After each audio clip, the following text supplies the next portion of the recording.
Guys, അപ്പം നമ്മുടെ college day കഴിഞ്ഞ് നേരെ തസ്നിമോള് വന്നത് നമ്മുടെ വീട്ടിലേക്കായിരുന്നു. പിറ്റേ ദിവസം കോളേജ് ഉള്ള കാരണം അവിടെ നിന്നാണ് നമ്മൾ രണ്ടുപേരും കോളേജിലേക്ക് പോയത്. നമ്മൾ ഊഞ്ഞാലാടാണ്. കണ്ടിട്ട് ഒന്നുണ്ടാവും എനിക്കറിയാം, എന്നാലും പറഞ്ഞതാണ്. പിന്നെ നമ്മൾ ഫുഡൊന്നും കഴിച്ചിട്ടില്ല കേട്ടോ. വന്നു അമ്മേനെ കണ്ടിട്ട് പിന്നെ നമ്മൾ ചിറക്കിലമ്പലത്തേക്ക്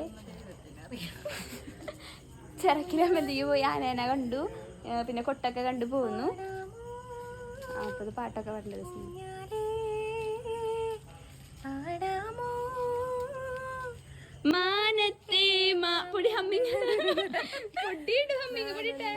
ഗന്ധർവൻ പാടും പൊടി പാടിയ ഗന്ധർവൻ പാടുന്ന മതിലകമന്താര.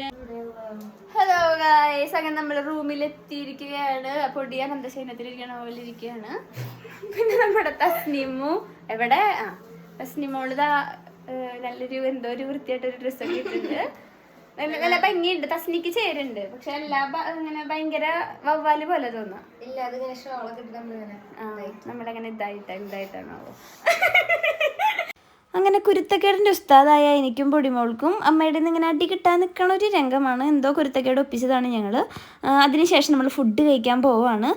അൽഫാം ഉണ്ടായിരുന്നു, ചിക്കൻ ബിരിയാണി ഉണ്ടായിരുന്നു, പിന്നെ ചോറും പരിപ്പ് കറിയും അച്ചാറും ഉണ്ടായിരുന്നു. അപ്പോൾ ആദ്യം ഞാൻ പൊടിമോളുടെ കയ്യിൽ നിന്ന് പൊടിമോളുടെ പ്ലേറ്റിൽ നിന്ന് സ്വന്തം പ്ലേറ്റിൽ കഴിക്കണേക്കാളും അപ്പുറത്തെ പ്ലേറ്റിൽ നിന്ന് കൈയിട്ട് വരാനാണ് എനിക്കിഷ്ടം.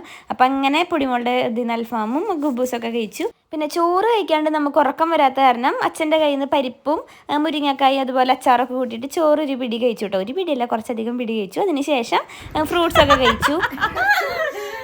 പിന്നെ നമ്മൾ ഉറങ്ങാനുള്ള ഉദ്ദേശമില്ല. അപ്പം അച്ഛന് നാളെ വർക്കുള്ള കാരണം അച്ഛൻ്റെ അടുത്ത് ഗുഡ് നൈറ്റ് ഒക്കെ പറയാൻ പോയി. അച്ഛനും അമ്മ കൊടുത്തിട്ട് നമ്മൾ നമ്മുടെ പരിപാടികൾ നോക്കുകയാണ്. അതിൻ്റെ ഇടയ്ക്ക് പൊടിയുടെ ഓരോ പൊട്ടത്തരങ്ങൾ കണ്ട് ചിരിക്കുകയായിരുന്നു ഞങ്ങളെല്ലാവരും. അതിന് ശേഷം നമ്മൾ റീൽ എടുക്കാനായിട്ട് കണ്ണിമയിൽ കാമന്നോട്ട് എന്നുള്ള സംഭവം ഷൂട്ട് ചെയ്ത് നമ്മൾ യൂട്യൂബിൽ ഇട്ടിട്ടുണ്ട്. അതിന് ശേഷം നമ്മുടെ പാട്ട് പാടാനായിട്ട് ഇരിക്കുകയാണ്. തസ്നി അടിപൊളിയായി പാട്ട് പാടുന്ന എല്ലാവർക്കും അറിയുന്നുണ്ടാവും. അതിന് മുന്നേ പൊടിമോളും പാട്ട് പാടി.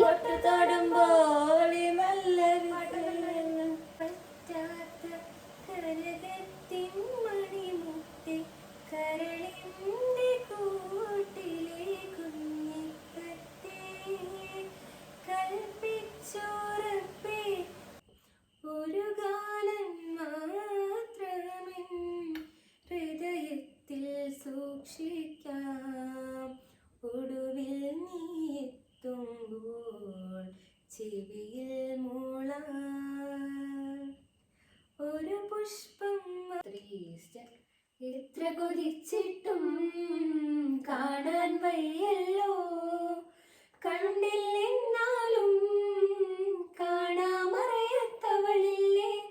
എത്ര വിളിച്ചിട്ടും മറുവിളി കേട്ടില്ല, കേട്ടില്ലെന്നാലും കാതോരത്തവളില്ല. ഒരു തീരാത്ത നൊമ്പരമായി ഞാൻ നിന്നെ തന്നെ തേടും നേരം ആത്മാവിൻ സാന്ത്വനമായി.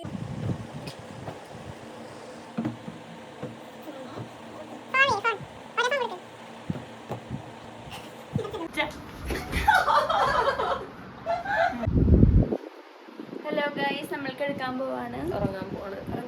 ഇപ്പൊ സമയം 1:10 കേട്ടോ. ഞങ്ങൾ കിടക്കാൻ പോവാ. നാളെ ക്ലാസ്സുള്ള കാരണം ഇപ്പൊ കിടക്കണം, അല്ലെങ്കിൽ ഇന്ന് കിടക്കില്ല.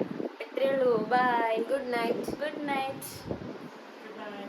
അങ്ങനെ ഞങ്ങളെ 3 പേരെയും ഉറക്കാൻ കെടുത്താണ് അമ്മ. അതിന് ശേഷം അമ്മയ്ക്ക് ഉമ്മ കൊടുത്തു. അമ്മ അങ്ങോട്ട് പോവാണ്, റൂമിലേക്ക് പോവാണ്. അപ്പം നമ്മളെല്ലാവരും ഉമ്മ കൊടുത്തു. പിറ്റേ ദിവസം തസ്നി നേരത്തെ പോകും. നമ്മൾ രണ്ടുപേരും കോളേജിലേക്ക് പോവാണ്. അപ്പോൾ അച്ഛനും അമ്മയും എല്ലാവർക്കും ഉമ്മയൊക്കെ കൊടുത്തു യാത്ര പറഞ്ഞ് നമ്മൾ പോവായി. അപ്പോൾ ഇത്രയേ ഉള്ളൂ. ഇന്നത്തെ വ്ളോഗ് ഇഷ്ടമായെങ്കിൽ ലൈക്ക് ചെയ്യുക, സബ്സ്ക്രൈബ് ചെയ്യുക. അപ്പോൾ ഇത്രയേ ഉള്ളൂ. ബൈ.